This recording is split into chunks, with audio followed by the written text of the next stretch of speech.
What is going on, YouTube? Welcome back to the channel. LexxExpress checking in with my thoughts on WWE Payback 2023. And if you saw the title of the video, I actually went to Payback. Erica and I flew out to Pittsburgh, met up with our friends, and we attended the live event. So I was there in person. And let me tell you guys, it was a blast. The crowd was phenomenal. The atmosphere was electric. And the matchups were really darn good. I have the match list right here. We witnessed 6 awesome matches, with the Waller effect being a segment in between, the last couple matches of the night. So grab a snack, kick back, relax, and enjoy my thoughts on the show. And I want to see what you guys have to say in the comment section as well. So as you see here, I was in the upper section, second level. The cage was coming down. It was just electric from the very beginning, man. They kicked things off with the Trish Stratus versus Becky Lynch cage match, which went on for about 20 minutes. Now, this was justified. They had been feuding forever, it felt like, and they got put out of SummerSlam. At least that's what the rumor mill says. And, Becky Lynch was making lemonade with lemons, and Triple H took a shot in the post-show after the SummerSlam pay-per-view. So, all that pretty much had this behind-the-scenes built-up to give them their spotlight. Trish is an icon for just wrestling in general, and she's a pivotal, super legend for the women's division. So I'm trying to exaggerate and build her up, because this is something that we should be thanking Trish for real. The fact that she went into this match, put in a 20-minute performance at her age, the things that she did, I was flabbergasted. I'm trying to use all the words I possibly can to express how wild it felt. Even there, I was in pain for her. I remember saying, if they were to drop me the way she just got dropped, I'd be in pain. And one of the people in front of me looked back and laughed, because they agreed. It's just remarkable that at her age, she not only puts on a 20-minute match, but it's a steel cage match. She was all bruised up and battered, and Becky Lynch showed up and showed out. I felt like they both, just did so well with this performance and delivered an exciting matchup that ultimately ended at Payback with Zoe Stark coming out at the very end, trying to help Trish, but obviously failing. Becky captured the victory, but that wasn't all. Trish didn't just put over Becky here. She puts over Zoe Starks, and what more can you ask for? This over-delivered, in my opinion, and it was long overdue. So to kick the show off with that, I was like head over heels. The crowd was loving it. We were loving it. I was just like, where's Cena? All right, we need Cena. Cena didn't come out to kick off the show. We kicked off the show with this badass match. Where the hell is John Cena? John Cena came into this show announcing as a surprise that he would be a special guest referee for the Miz and LA Knight match, which worked so freaking perfect. In my opinion, that was just an epic surprise that I did not anticipate one bit. And I remember getting ready for Payback, and we were getting ready to fly out. And my wife tells me, all right, so, which autograph would you like to add to the collection, if there's any? And I'm just like, we have Seth Rollins, we have Cody, Matt Riddle, Drew McIntyre. I have a few others of superstars that I met, but those official, authentic autographs are a nice collection that we're pretty much starting up. And I'm just like, I don't know if it's worth bringing that, that poster all the way from Pittsburgh on the plane. Maybe it gets messed up. I don't know. She goes, yeah, but who would you make the exception for? I'm like, well, if they have Nakamura, I'll do it. And she goes, what about John Cena? I was like, oh, I didn't think of that. Now that John Cena is going to be there, I know he was known for doing it. Well, you know, I was really bummed out that in the first stream that I did, I showed that they had a $150 edition, I think it was, or $120 edition John Cena autograph of one of the moments of his return, but they actually had the regular John Cena 20 years celebration poster with his autograph there in the white rectangle. You could see my wife holding it there with that beautiful shot of Pittsburgh in the background. They had it and we got it. It was $20, so we got to add John Cena to our collection, and I just, you know, perfect souvenir. Overall, guys, I just felt like I was going into this pay-per-view thinking that as long as we have like one or two good matches and, you know, some decent spots, I'd be happy. I felt like every match of on the card justified its presence and had something worth noting. So let's get back to the review. I know I sidetracked a little bit, but I got a little excited there. So LA Knight, The Miz, that feud was one that I was really looking forward to checking out, and adding John Cena to that was just, you know, I think perfect. Taking advantage that he was the host, adding him into an impromptu situation. Whoever set that up, man, kudos. So this match went on for about 15 minutes and 45 seconds. LA Knight defeated The Miz by pinfall, and it was a clean victory. We had some moments where John Cena got involved. It added drama, and LA Knight, man, we were all just chanting, LA Knight, yeah! Everyone in the crowd. But it wasn't until this moment that I realized what a thoughtful way to give LA Knight the rub, if you will, by not only him defeating The Miz, who was a big baddie, right? A big bad guy, if you will, but adding John Cena into the mix, giving him the point after teasing maybe, you know, a future feud. I thought that was really smart of them to do. Take advantage that Cena was there in the building. And then they followed that up with Rey Mysterio, Austin Theory.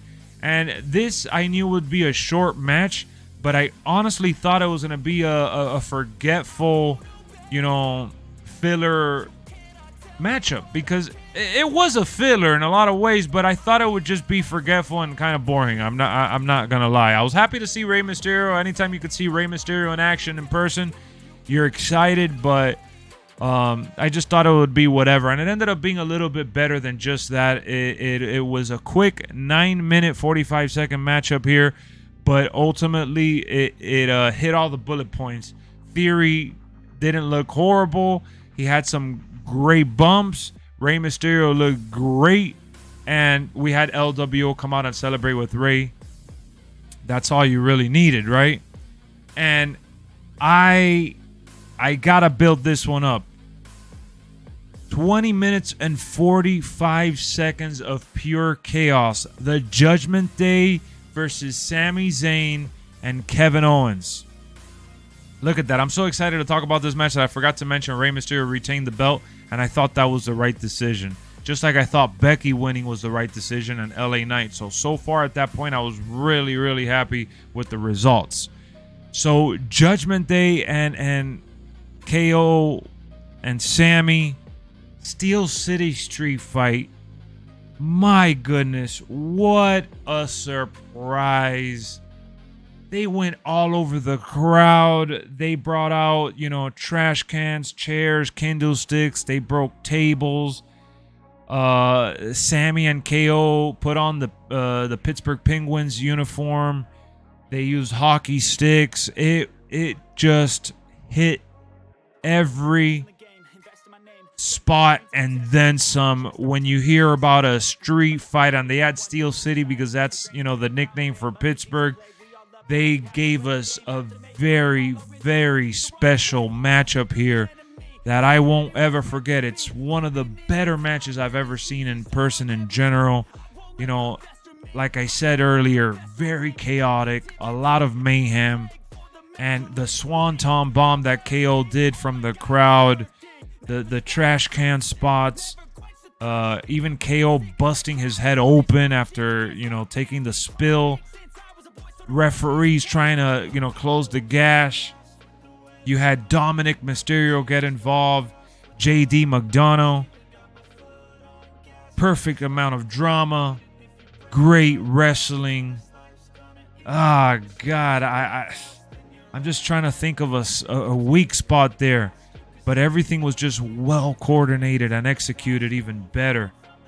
I thought Judgment Day and KO versus KO and Sammy was getting a little stale, was getting a little worn out, and the tag team title run for KO and Sammy was kind of like that something needs to happen to create adversity, and this was the perfect recipe for it. Also, while building up Judgment Day, who were the poster child or children, if you will. For Payback, putting the Judgment Day on the poster, I figured that something big was going to go down. I thought even Damian Priest may do a cash-in tonight. But it was so fulfilling, so extensive. And looking back at the time for each match, the shortest match ended up being Rey Mysterio versus Austin Theory. Every other match clocked in at 15 minutes or above. So everyone had their time to shine here. After that Judgment Day, setup, we needed a cool down. So the Grayson Waller effect ended up taking place. Cody Rhodes coming out, not really having anything to do at Payback. I thought that was interesting. It is better to have him in a story building moment versus just a random filler, non-feud matchup at a pay-per-view just because it's Cody Rhodes. So they got creative. They did the Waller effect. Give Grayson Waller the rub, working with some big stars. And Cody Rhodes ended up giving us the surprise of the night in terms of expect the unexpected. He ended up adding Jey Uso to Monday Night Raw's roster. And not only was that out of left field, but I love how it plants the seed for Roman Reigns and Cody Rhodes Part 2.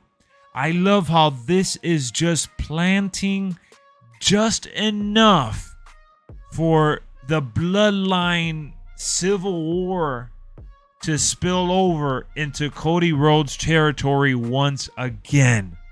Having him involved in bringing Jey Uso to Monday Night Raw is something that I did not anticipate. I couldn't have predicted that. I don't think anyone did.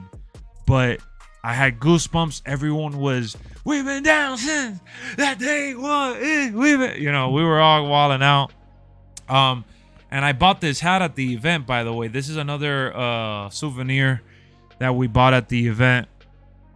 I'm pretty sure you guys noticed my wife was wearing it in the picture here. Well, it's kind of far away, but I was wearing my Cody merch, and she was rocking the Roman Reigns hat that I'm wearing right now. But yeah, Grayson Waller effect was just enough cheese to satisfy the appetite. So Jey Uso's back after just 2 weeks being gone. And then the women's match, I thought this was going to be a 5-minute match, but no. They gave these women the time of day, especially since Raquel Rodriguez was, I don't know if it was a storyline. I think it was. She was, nursing the injury and kind of out of TV, and then coming back and attacking Rhea and Rhea attacking her. The back and forth that they had, they needed something like this, a 17-minute and 20-second showdown where Rhea Ripley defeated Raquel, but they made Raquel look strong, and the story could definitely resurface once again. But I think this is all towards Liv Morgan's return. That's really where this is headed, in my opinion. The match did feel overly extended. This was the only moment of the night that I felt was a bit too long. I felt like they did good in showcasing them, but they could have cut like a couple minutes. Just a few minutes could have been cut from this one, I feel. But I was nervous. At that point, I'm like, man, all these matches have gone on for way too long. You know, the Rey Mysterio and Austin Theory one was the shortest one up until that point. The Grayson Waller effect lasted a decent amount of time. But then we had the John Cena promo, so I thought we had too many promos. The backstage segment with Cena, which was hilarious. Interviewing Judgment Day, looking like a doofus, I thought was hilarious. I'm like, nah, they did Seth Rollins and Shinsuke dirty because they're only going to be out here for like less than 10 minutes, right? But no, man, this was the longest match of the night, clocking in at 26 minutes and 5 seconds. This was actually even longer than the tag title match, which was 20 minutes and 45 seconds. So at 26 minutes, Seth freaking Rollins defeated Shinsuke Nakamura by pinfall. And that was a little bit anticlimactic. And I'll tell you why. This story, for as little time as they had building it up, just a couple weeks, felt deep. It felt intriguing and interesting. It actually almost felt, they had me fall for the trap. I believe Shinsuke had a real shot at defeating Seth Rollins, especially with Damian Priest being Mr. Money in the Bank, Senor Money in the Bank. I figured they could have Nakamura win, Damian comes out, or they could have Nakamura almost win, Damian comes out anyway. I thought they were going to use Damian in some way, shape, or form because of the poster. I really believed that. You know, I was like, all right, Judgment, they got their sweet victory. They got their celebration, their fireworks. But I felt like as long as that match was 26 minutes, I felt like at one point or another, we would see Damian. Although Damian did cut that backstage promo saying, hey, let's go celebrate. We're gone for the night. That they kind of dropped the little Easter egg for us to realize that he wasn't going to come out at the end of the show. But Seth and Shinsuke, very physical encounter here. They didn't use weapons or anything crazy like that, but they went all out with this one. I love how they had Shinsuke's idol where he was ringside. I forgot his name. I know you guys could help me with this one. I'm having a brain fart in the middle of the review. But he retired him and he fought him at Noah, Shinsuke's idol from New Japan Wrestling and stuff. Let me see. Let me look it up right here in this review.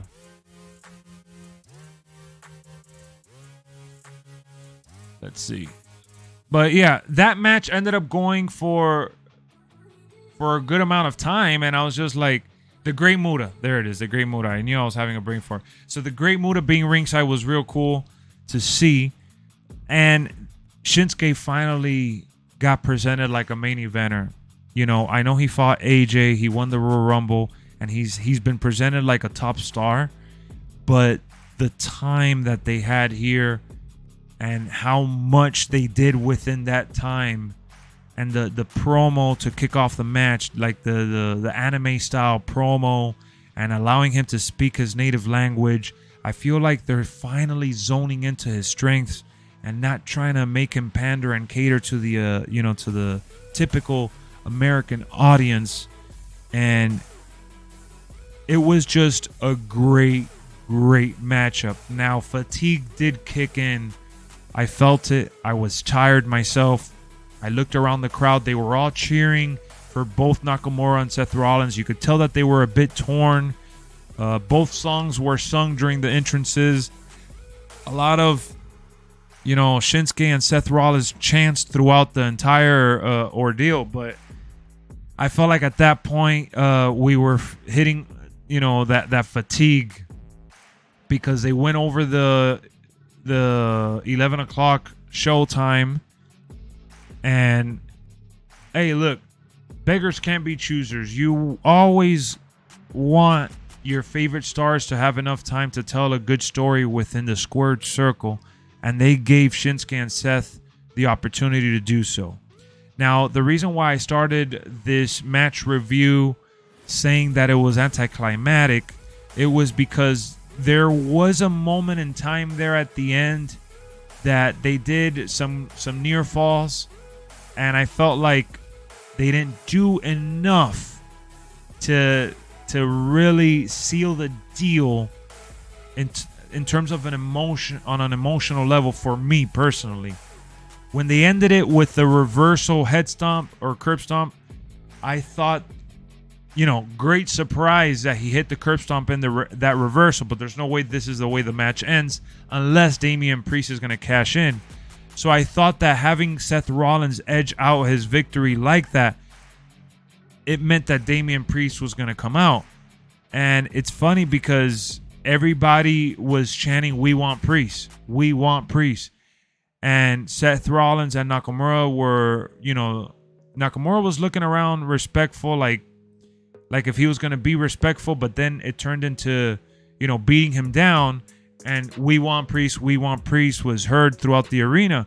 I just thought at that point it was a given that Damian Priest was going to come out. But it's like what I told, my boy Jamar.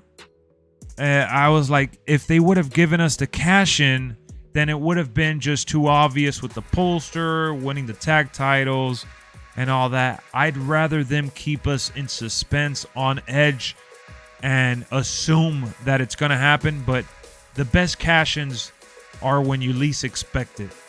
So them leaving us kind of like wanting more was actually a good thing. At the end of the day, looking back at it, through that point of view. So all in all, man, I'm done rambling. We went through the entire match card. Seth Rollins and Nakamura had a barn burner. Really good showing for these two gentlemen here. Judgment Day winning the tag titles was one of the best surprises in the best matchup of the night, in my opinion. Just too much chaos, too many weapons and high spots to overlook. Cena and LA Knight moment was beautiful. Trish showcasing why she is the Hall of Famer that we all know her to be was just outstanding. Cena being part of the show was very, very special. And me being there live, gotta give it a 10 out of 10. Because that's how I felt. Got our money's worth. Got to visit and hang out with great friends and enjoy an awesome show, which I hope you guys enjoyed as well. Again, hit me up in the comments section. Let me know how you felt about it. We will be talking about it on stream. Sorry I took so long with this review. At the end of the day, I was traveling. I wasn't home. I didn't have my setup.